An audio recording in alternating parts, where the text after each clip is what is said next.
Okay, welcome back in. I'm going to be reviewing Week 15's action from the National Football League season, and I'm going to sound like a broken record every time I do my reviews and my predictions, but it's a little sad that the season's coming to an end. I won't lie. There was so much hype and so much promise in the off season, especially when the season's coming up. It's like finally the season's starting, and it seemed like it just started yesterday. It felt like the week one was just, honest to God, just the other day. But here we are, well over 3 months into the season, and after this week, there's only 3 more weeks left of the regular season. So it's scary how fast time really goes by. All right, so there's no point in me getting all depressed and sad about the end of the season coming up. So let's just dive into the week's action. So heading into week number 15, I had a record of 145 games predicted right and 63 incorrect. As I go through the list, we'll see how I did with my week 15 predictions. Starting on Thursday, we had the San Francisco 49ers playing host to the Los Angeles Rams. Now, if you're a fan of field goals, you would love this. 6 field goals in this particular matchup. The Rams had 4 and the 49ers had 2. So if you're a fan of 0 touchdowns, passing or rushing, or no special teams touchdowns, then this was the game for you. Otherwise, this was not trying to sound disrespectful. This was a bit of a dull match, to say the least. So I did predict that San Fran would get this one. I started off 0-1. The next matchup took place in Carolina, where for the first time in, it felt like forever, the Panthers were actually favored in their matchup against the Cowboys. So me being a sucker thought, hey, I'll go against the spread and see how they do. Well, they got 2 touchdowns, but then they gave up 30 points. So I didn't start off too hot in this week's predictions. Okay, so the Cleveland Browns played host to the Kansas City Chiefs. I thought this would be a bit of a nail biter. I thought just because the Chiefs were barely scraping by with a healthy Patrick Mahomes, and I'll get to him in just a second, that they'd have that kind of a match again. They finally won by more than 1 or 2 points, which is good. 21-7 would be the final score in favor of the Chiefs. So with Patrick, he did go down with an injury in the game, and there's a very good chance he could miss this upcoming week and the following week. He's week to week, but you can almost guarantee he's not going to be playing in their Week 15 matchup, and I will do my predictions as to who they're playing then tomorrow. But a bit of a blow. I'm not going to lie, if you're a Chiefs fan. For me, I'm a Broncos fan, so I have very little sympathy for a team that just won 3 Super Bowls in like 5 or 6 years, and they have one of the best quarterbacks in the league. So if the Chiefs can lose a game or two for the last few games of their season, I certainly wouldn't complain. They already have the division down pat. They're just trying to secure that number 1 spot. So do you rush them back for Week 16, Week 17, just in case they lose 1 or 2 of those games? They have a 2-game lead on the Bills. So I feel that if they do happen to pull off a Week 15 win, then they can obviously rest a lot of their starters for their divisional matchup once that gets rolling. So far, 1-2 with my predictions. The Houston Texans played host to the Miami Dolphins. I did predict that Houston would win this one. 20-12 would be the final score, as you can see on the screen. So I got back to even 2-2 with my predictions. The Jacksonville Jaguars played host to the New York Jets. 2 teams not making the playoffs, 2 teams who were 3-10 heading into this particular matchup. I did predict that New York would win. I figured I'd cut them some slack. It'd be different if they were playing against the Chiefs, or the Bills, or Ravens, or Steelers, or any of the teams that are in a playoff position. But they're playing the Jaguars, who are just as bad as they are. I never thought I'd ever say that Aaron Rodgers' team is just one of the worst in the league. But they pulled this one out. 32-25 would be the final score, securing their 4th win of the year. The New Orleans Saints played host to the Washington Commanders. This was a close game, as you can see on the score. 20-19 would be the final score in favor of the Commanders, who I did predict to win in this game, but I didn't think it was going to be that by that small of a margin. I figured it'd be at least a field goal difference or a touchdown difference, but it was tight to say the least all the way to the end. So the Commanders would escape with a big win over New Orleans. The New York Giants played host to the Baltimore Ravens, and God bless the Giants. They had very little chance against Lamar Jackson, who threw 5 touchdowns in this game. I figured maybe he'd run for a touchdown and give Derrick Henry the ball, have a chance, but he decided he wanted to have his arm, or wanted to show off his arm strength in this particular game. So they won by 21 points, 35-14. Would be the final score in favor of the Ravens, increasing their chances of making the playoffs. And as for the Giants, they've been eliminated for a few weeks, to say the least. So they're just playing for pride, or what little that they have left. All right, the Cincinnati Bengals were in Tennessee to take on the Titans. I did predict that Cincinnati would win. They won by double digits. 37-27 would be the final score.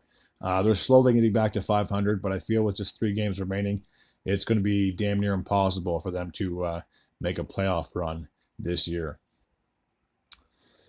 Arizona Cardinals played host to the New England Patriots. I did predict that Arizona would win this one, and they did. 30-17 would be the final score, keeping their not only playoff hopes alive, but their potentially NFC West hopes alive of capturing that division. If I'm not mistaken, I think they're only a game back of the Seahawks. Yeah, I think so.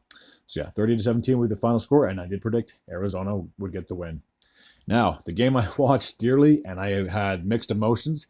The first half, it looked like this game was going to be all Colts, especially after Jonathan Taylor ran the ball for 40 yards into the end zone, but he had a hiccup, and he dropped the ball as he was entering the end zone, and that's a big no-no in the NFL. Therefore, the ball bounced through the end zone, I'm pretty sure. When it ended up being a touchback, the Broncos got the ball back, and then let's put it this way, momentum certainly swung back in Denver's favor. 31-13 would be the final score. Their defense stepped up big, especially after giving up 30 points or whatever it was to the Browns just 2 weeks ago. So I'm not sure if that rest really helped with momentum. I'm sure it helped with rest, but the big question mark for the Broncos going forward is 2 things. It involves both their cornerbacks. What's the health of Riley Moss? Is he going to be able to play at all the rest of the season? He's missed the last 2 or 3 games, if I'm not mistaken. And then Patrick Surtain went down with an injury, and he's one guy that they desperately need as a cornerback. Otherwise, quarterbacks from weeks 16 to 18 can sure take advantage of our defense, to say the least. Now, I thought this would be a potential Super Bowl matchup as the Detroit Lions played host to the Buffalo Bills. It was a shootout, to say the least. It was one hell of a game, and honestly, if these 2 teams ended up making it to the Super Bowl, it would be a fantastic rematch. I would love to watch that. I might be watching the Super Bowl regardless, but it'd be nice not to have Mahomes back in it. So 48-42 would be the final score. Josh Allen's looking like he's looking like a freak of nature. And I'm not saying that in disrespectful or mean way at all, but man, the guy can sling it, he can run it. It's like he's part Terminator. I don't understand. I would love to have that guy on my team. I feel like he'd be such a juggernaut. But I think he should be, if he isn't the MVP, in the running, at least. So I did predict that Buffalo would win. And again, they got a very narrow win in Detroit. The Los Angeles Chargers played host to the Tampa Bay Lightning. Tampa Bay Lightning. Oh my God, I got hockey and football in my mind. Tampa Bay Buccaneers, I do apologize. I did predict that Tampa Bay would win, and they surely did. 40-17, they won by 23 points. A bit of a big margin, to say the least. The one thing I'm kicking myself for is that, yes, I got the game right correctly with my predictions, but when I ended up doing a one of those like betting cards or whatever it is on football games, a pro line. There we go. And the only game I second guessed myself was this one, and I picked the Chargers, and that's the only game that screwed me out of winning that ticket. So I'm kicking myself on the butt. I should have stuck with my gut and gone with Tampa Bay, but for some reason I had a hunch that maybe Justin Herbert might show up and put on a show. But yeah, that backfired big time. The Battle of the Pennsylvania had the Eagles playing host to the Pittsburgh Steelers. I did predict that the Eagles would win, and you can see on the screen they won by 14 points, 27-13. The Sunday night game took place in Seattle, where the 12th man played host to the Green Bay Packers. I did predict that Seattle would get the win in this game, and no, not a chance. 30-13 would be the final score in favor of Green Bay. They're increasing their chances of making the playoffs. And as for the Seahawks, after the loss, I'm pretty sure they're now out of a playoff position, which is so wild to think. And then there were two games from Monday. The Vikings played host to the Chicago Bears. 30-12 would be the final score in favor of Minnesota. And in the other game, the Las Vegas Raiders played host to the Atlanta Falcons. The Falcons got their first throwing touchdown from Kirk Cousins in 4 games. And they narrowly squeaked this game out over the Raiders, winning by 6 points, 15-9. All right, we'll take a look at the standings. Actually, before the standings, I will take a look and see how I did with my overall record, or my weekly record. So 0-1, 0-2, 1-2, 2-2, 3-2, 4-2, 5-2, 6-2, 7-2, 8-2, 9-2, 10-2, 11-2, 11-3, 12-3, 13-3. Nope. 12-4. Ooh, yikes. 12-4. For some reason, I thought I had a bit better record than that. So 12-4. So then that would change this to 7 and 157. So my overall record heading into week number 16 is now 157 and 67. So I'm still 90 games above 500. I'll take that any day rather than being below 500 with my record. So we'll now take a look at the standings. I'm going to scroll all the way to the top. We'll take a look at the AFC side first, and then we'll look at the NFC side right after.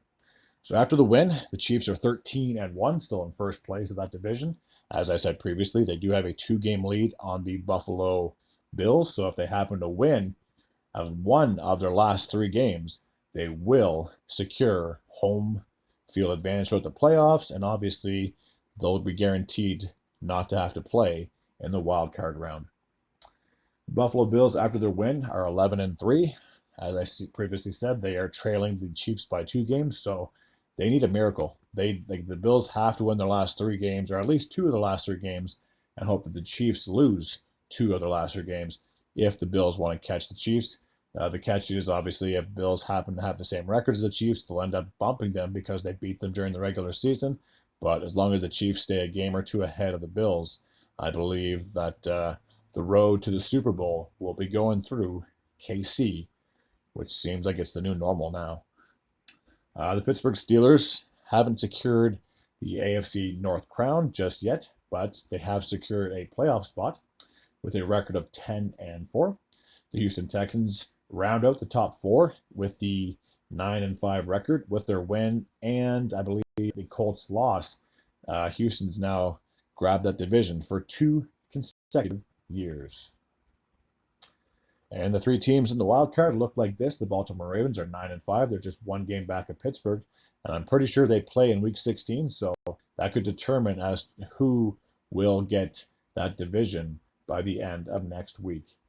The Denver Broncos move up into 6th place. They have a record of 9-5. They're now on a 4-game winning streak. I'll take a 4-game winning streak over almost a decade of losing any day of the week. And despite the loss, the Chargers are still in the 7th seed with a record of 8-6. Now, there are the 3 teams that are trying to chase the Chargers / Broncos / Ravens for one of those playoff spots. I honestly don't see a scenario where Indy, Miami, or Cincy get into the playoffs. I'm pretty sure with the AFC side of things, at least, that everything's pretty much set from 1 through 7. Now, unless the Chargers happen to drop their last 3 games and the Broncos and Ravens happen to lose 2 of the last 3 games, I'm pretty sure that it's safe to bet that between the Ravens, Broncos, and Chargers, those should be your 3 wildcard teams. But again, there's still 3 weeks that can happen. Anything can change. Like I said before, the Dolphins could flick on a switch and start going on a 2 or 3 game winning streak, get back above 500. Same thing could happen to the Colts or the Bengals. But as we speak right now, I believe their chances of making the playoffs are definitely slim to none. And I'm talking about all three of those franchises. The Jets are 4-10. They've been eliminated for a couple of weeks now. The Cleveland Browns are 3-11. I'm pretty sure they were eliminated last week. The Jacksonville Jaguars had the exact same record, 3-11, not making the playoffs. The Titans are 3-11 as well. So we have 4 teams with a 3-11 record. 5 teams, as the New England Patriots are 3-11 as well. So 1, 2, 3, 4, 5 teams have a record of 3-11. And the last place team are the Las Vegas Raiders. They are 2-12. So at least they're guaranteed a top, probably 5 pick in the upcoming draft. The NFC side of things, the Detroit Lions are still in first place with a record of 12-2. The Eagles are right on their heel, though. They are also 12-2. For the Detroit, seems like they're getting a little sloppy recently rather than being as dominant as they were when they went on that 10-game winning streak. They've definitely come crashing down to earth, especially after the performance that they had. Yes, you can criticize it or you can say it was good. I mean, if your team gets over 40 points respectively, you should say they're a good team. But if they're also giving up over 40 points on the other side, then it's not really going to be easy, I guess, that way to secure a lot of wins. Easy wins, I should say. So I think the NFC is definitely still up for grabs. It will definitely come down to either Detroit or Philadelphia. One of those 2 teams will get the first seed and will get the first round bye, because there's no way that the Buccaneers or Rams, respectively, can catch them, considering they only have 3 games left. So best case scenario, the Rams and Buccaneers finish with 11 wins. They're still not catching the Eagles or Detroit for the top 2 spots in the NFC. Tampa Bay, after the win, they are now improved to 8-6. The Los Angeles Rams, after their win, bump up in the standings and also kick Seattle out. They're 8-6. If they can keep this momentum going, this could be a dangerous team, whether they're away, which they're more likely will be, or home. Again, depending on how everybody else in that division finishes, because that NFC West is so crowded. And I will talk about that NFC West here in just a moment. The Green Bay Packers, after Sunday's game, are 10-4. They currently have the number 6 seed. And the Washington Commanders are 9-5. They currently have the 7th seed. So the Seattle Seahawks, as I previously discussed, they are 8-6. They're just a game back of Washington for that last wildcard spot, and they also have the same record as the Rams, but I'm guessing maybe the Rams beat them in the regular season or something like that. So they're a game back of both a wildcard spot and a division title as well. After the win, the Falcons are back to 500 with a record of 7-7. Good, bad, it's your call. I think they're still an okay team. I don't think they're going to be anything spectacular, if I want to be completely honest with you. Even if they make the playoffs, it's a matter of if they're the home seed or the away seed. I think they could very well be bounced in the first round, if that's the case. The Arizona Cardinals are also 7-7. Again, they're just a game behind Seahawks for that division, and they're also a game back of Seattle for that division as well, or for the wild card at least. So there's so many different scenarios that can happen in the wild cards position and in the division standings as well. I did Atlanta, Arizona. I feel like I've done Arizona. Had to have. Anyways, the San Francisco Giants are 6-8 on the season. So it's a very good chance they may end up being sellers at the deadline. Unless the deadline's already passed, then maybe they can possibly cut somebody and have somebody else pick them up. But yeah, that's all I really got to say about that. Now, I already talked about the Cowboys. They're 6-8. San Francisco 6-8. I'm pretty sure I talked about the Cowboys. Yeah, they're 6-8. Unlikely to make the playoffs. Obviously, Prescott's hurt, and I saw this clip the other day. I think it was Jim Nantz who said, "Can we please stop naming the Cowboys America's team? Because really, what have you done for me lately? I honestly have a hard time falling in love with this team. If they went to the Super Bowl, I'd be cheering against any other team besides them. I don't know what it is about the Cowboys that makes them so dislikable, but doesn't take much. All right, now this one really confuses me. As the New Orleans Saints record is 5-9, they currently are still in a playoff position, and I can't understand for the life of me why. Because if this playoff started right now, like if the season ended right as we speak, then who is it? One Washington, who is currently sitting in the number two wild card position. They have a record of 9-5. New Orleans is 5-9. They basically have opposite records of each other, and even if the Saints happen to win out their last three games of the season, that's a huge if. They're still going to be trailing the Seahawks, and they're still going to be trailing the Washington Commanders because they could catch up to Seattle, but they can't catch up to Washington in just one trip. So I'm still, like I said, very puzzled as to why the Saints are still technically alive. I don't know. It's so crazy and so mind blowing. I wish I knew why they're still showing that they can make a postseason run.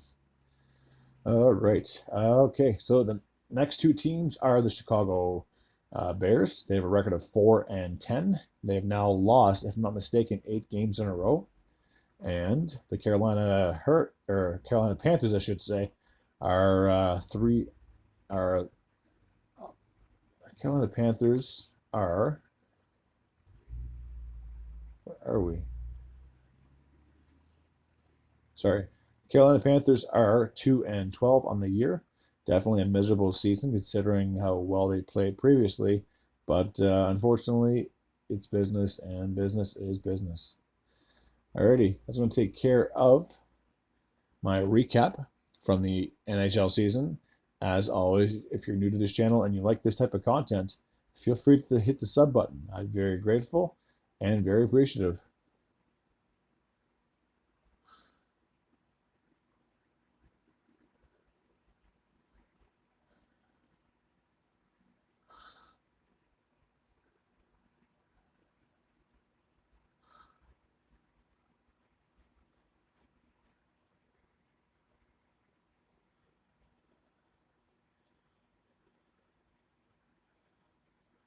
Oh my gosh, I'm still recording. Oops. Sorry about that. Definitely dozed off there for about a minute or two, not realizing it. So I gotta start pressing the power button.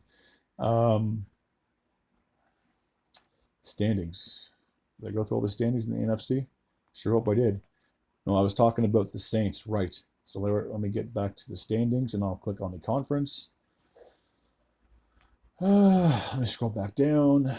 So yeah, again, I'm just a little confused about the New Orleans Saints situation. The Chicago Bears and obviously Carolina Hurricanes and the New York Giants, respectively, are 4-10, 3-11, and 2-12, respectively. So all three of those teams have now officially been eliminated from the playoffs. But again, when you look at New Orleans 5-9, and you look at the Washington Commanders, who currently have the last playoff spot in the NFC, it just blows my mind because even if the Saints win out the season and Washington loses the remaining three games, New Orleans is still going to be a game behind them. So unless the Saints beat the Commanders and beat the Seahawks and beats the Falcons, and I'm at a loss of words. I really don't understand why they haven't been eliminated when I guarantee any other team, if they had that record, the NFL would drop a huge X beside their name. But yeah, I'm still a little mind blown.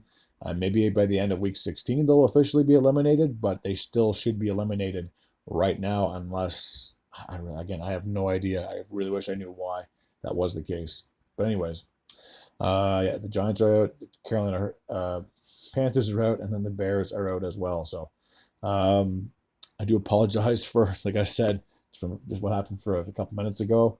Um, yeah, that's pretty much all I got when it came to this review.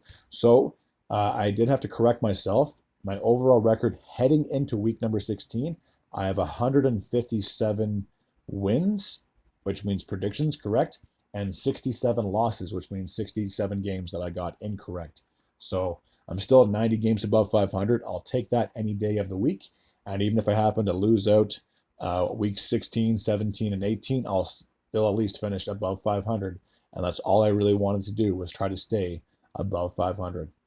Okay, well, aside from me dozing off, if you like this type of content and you want to keep tuning in, feel free to hit the sub button. I'd be very grateful and very appreciative. Until next time, and as always, I will have a video for tomorrow uploaded for week 16 of the NFL. Just giving you all a heads up. Anyways, until next time, take care.